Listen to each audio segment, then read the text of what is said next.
so the question is, when the kid is doing something that we don't approve of, what are we supposed to do? How can we just let them do things that we don't approve of? And this is whether it's sin, we don't approve of sin, right? Chil Shabbos, not dressing tznius, eating treif, all kinds of bad stuff. And or dangerous things, or drugs, right? Everybody here, you're not here because your kids are doing really, really well in school. You're here because we have a problem. Now, here's the situation that we have, okay? The situation is that you look back and you realize that for a long, long time, whenever you said the word of God, or the word of the law, the word of normal, the word of what's proper, right? It never worked. Now, the mashal that I use for our kids who are traumatized, and specifically in crisis, is the example of black ice. If you're driving, Rahman al-Islam, no one should have such a thing. You're driving in the highway, and all of a sudden you hit a patch of black ice. And if you're going to go ahead, let's say there's a truck in front of you and you're losing control of the car, instinctively the first thing you want to do is hit that brake.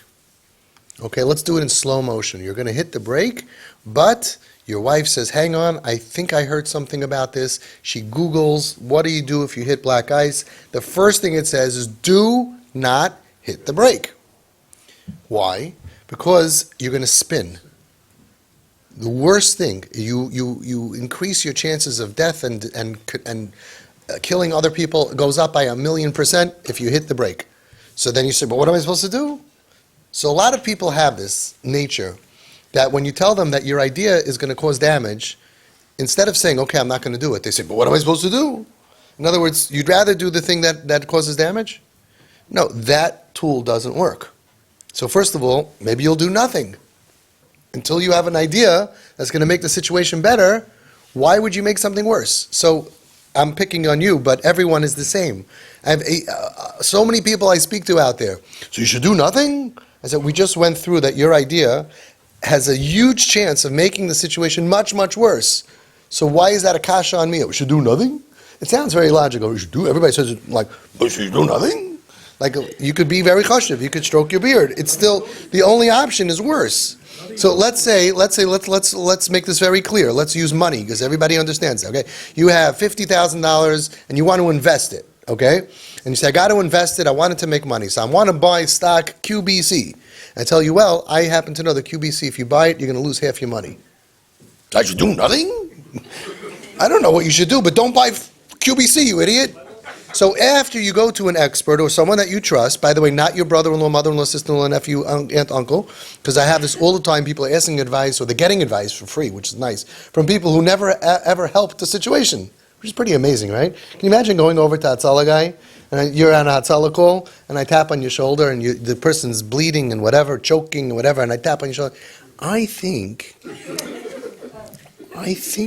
you should slap him in the face, and that'll give him I've got to stop this choking business, you know? It's like, you're not trained, you never did it. Go slap someone else in the face. If it works, let us know. Do some research. We have this all the time. All the time. My brother told me, what, are you crazy? What, are you crazy? I'm like, what's his idea? Well, you got to give him rules and boundaries. Oh, okay, no problem. Go to him. But tell your brother like this. First, find another kid. There's plenty of them on the street. Do it your way. If you're matzliach, let me know. But don't practice on my kid. What are you going to say afterwards? Oops, I guess I was wrong. Go be wrong on somebody else's kid. Okay, where were we? So, we have a problem where we're looking for options. Option number one, tell him how you feel. Okay, you've done that already many, many times. It makes the child worse. Why? You should understand it by now. They feel falayrin tzibrach, and nobody understands me, nobody likes me. I don't think like you don't think like me, because you're taking healthy thinking and you're going over to a broken person. You're going over to someone in a wheelchair with a broken leg and saying, you see all those steps ahead? I don't think you should go in a wheelchair. I think you should walk. See, it doesn't apply to me. How could you don't know my situation, my tzibrach, what happened to me, my sickness, my depression, my anxiety, and you think you're going to have an answer? And you know what's amazing is people, they have such great solutions without requiring any research. You don't have to learn, either you go to school for 20 years to understand depression and understand anxiety and deal with trauma and sensitive and caring and thoughtful, or you can know nothing and have 6 opinions. I got it. You should just go walk up the stairs.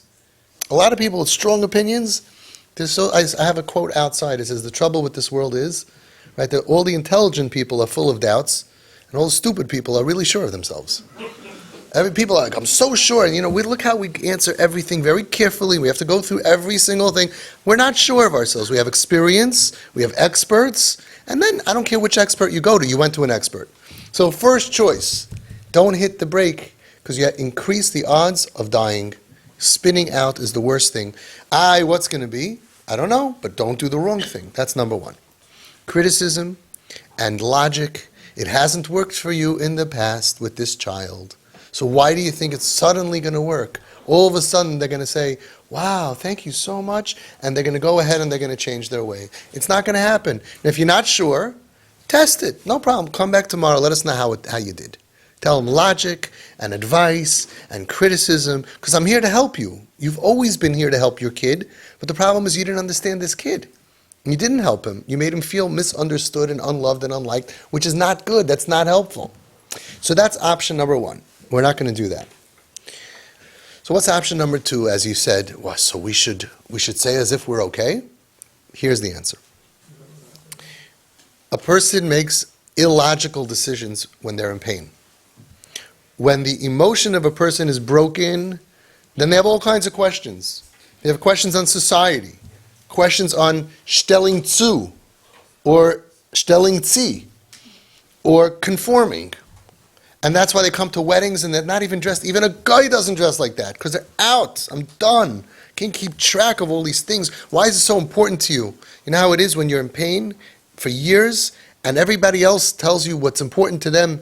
This length and this dress and that dress and this dish and that dish.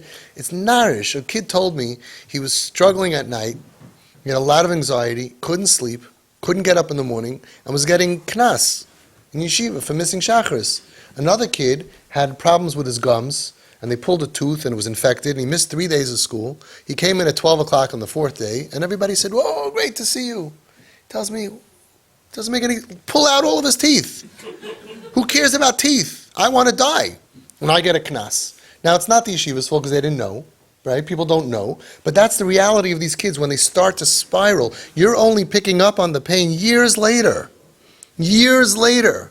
The pain is at 7, at 9, at 12, and then years later it starts to manifest itself in things that we don't like, Goyish music, catch them with a CD player or whatever it's called today, MP3 player, and then you catch, and the tznius starts going, everything starts to shrink, the yarmulke shrinks, the shirts are shrinking, the dress, the skirts, everything is shrinking, and all of a sudden we have to do chinuch, and it's not our fault. It's a misunderstanding. It's not their fault either. As we heard tonight so beautifully, that what happens to trauma victims and how they change and how they break out of the walls that are crushing them, the same walls that we built to boost them, and it boosts so many people, healthy kids, wow, boosted. And those same walls of society and rules and all that crushes them.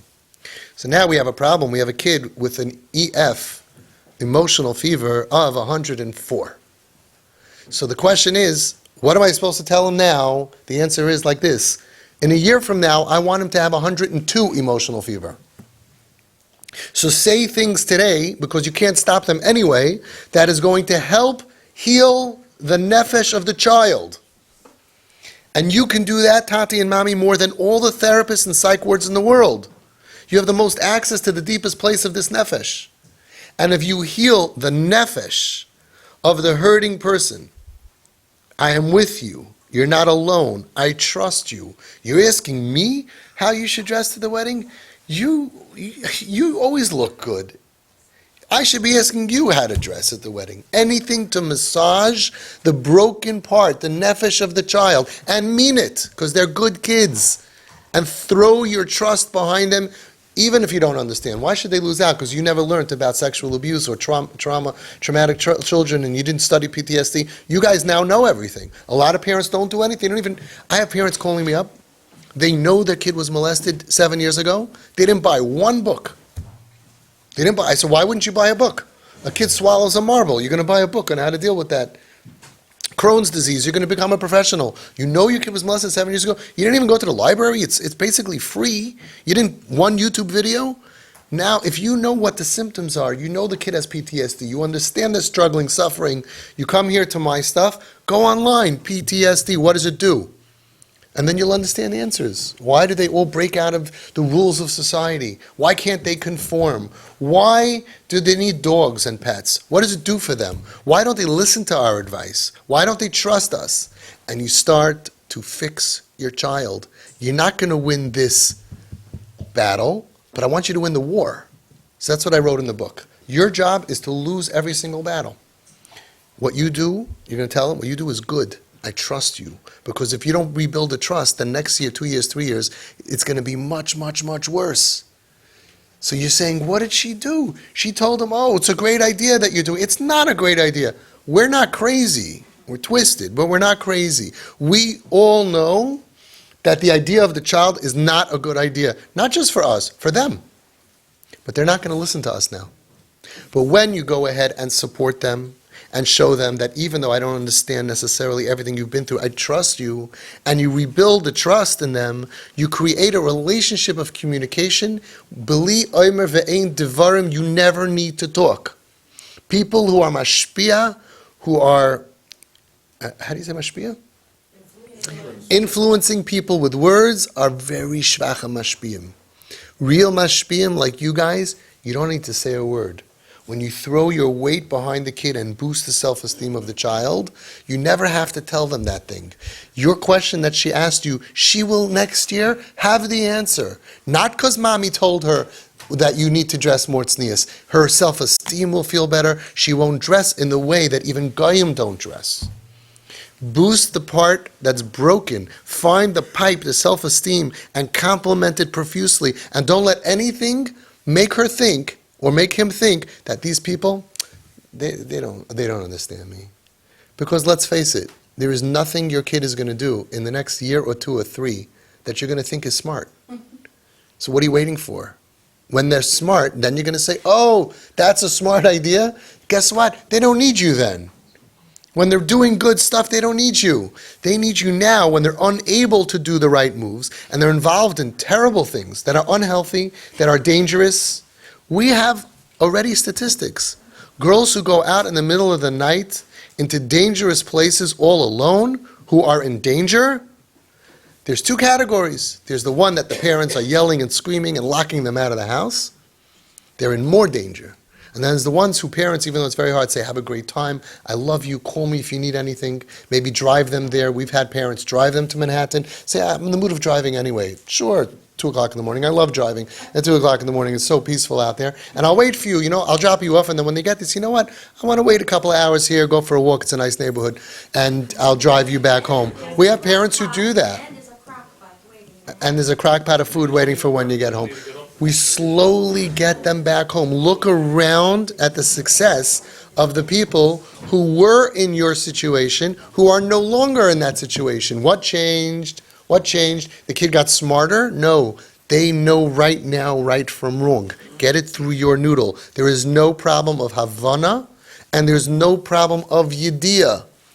The Haraya, if you ask them, if you Hasidish lady, if you ask them, should I go to the wedding and you are dressed from Hasidish for a different type of a thing, she'll tell you, no, it's not for a wedding. She'll even, not just between no skirt and yes skirt, she knows for you for the second night Sheva Brachas and the fourth night Sheva Brachas. Now that's a bar mitzvah thing. But what are you going in a gown for? It's only a third night Sheva Brachas. True, right? She knows exactly, and she knows for her brothers and sisters. And if one of her sisters would go out of the house and forget to wear her skirt, she would tell her, hello, what, are you crazy? You're not wearing a skirt. And then she'll go outside without a skirt. Because there's no problem. You raise wonderful children. You have no Yediyah problem. They don't need facts. They don't need information. Never give advice. Never give advice, because you're giving advice to somebody without knowing where they're coming from, without understanding their struggle. So your advice is always going to be, Torah is the best of schera, and fitting in is very important, and you're going to want to get a good shidduch. It's a whole different mindset. They're trying to stay alive, and it's a different mindset. So go undercover. Now, go undercover. When your child made already the bad move, and now you have a relationship and you want him to talk to you. So now you have a chance to give medicine or to not give medicine. He didn't go there and put himself in that dangerous situation because you said, oh, that's a great idea. He's there, right? So in your situation right now, he could feel all alone in the world, that my parents think I'm an idiot for being here. He's now in more danger. Or he could say, wow, it's such a great idea. If you need anything, let me know. You're so smart, I trust you. You might as well start rebuilding the trust. It's like a needle, and you have to put that needle around and around 10,000 times. 10,000 compliments and trust building, because when you have that relationship, then there will be a time that it's going to come in handy. Now, I know that it sounds very radical and it sounds very twisted. The Chazon Ish basically said the same thing. A father, we all know this, a father asked, a kid asked the father, Tati, can you buy me a car?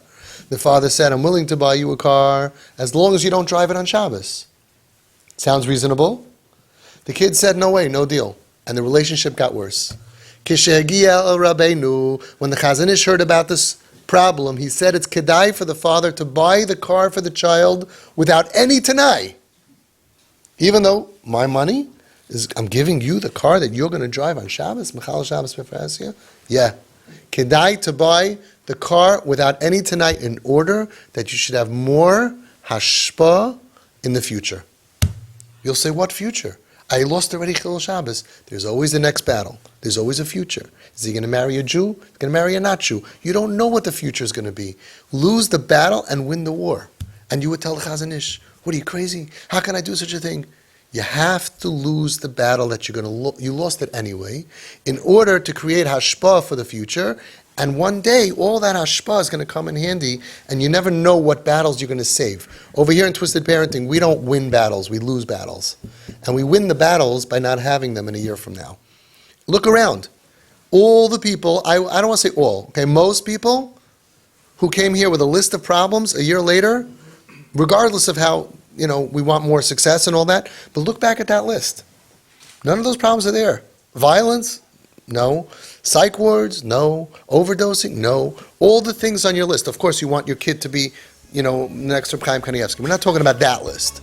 The list of why are you here? Life is Gehenna at home. Couldn't live at home. Dangerous. Tension. Anger. Feel like I'm going to have a heart attack. Look at that. It's gone. Gone. And if it's not gone, full money back guarantee.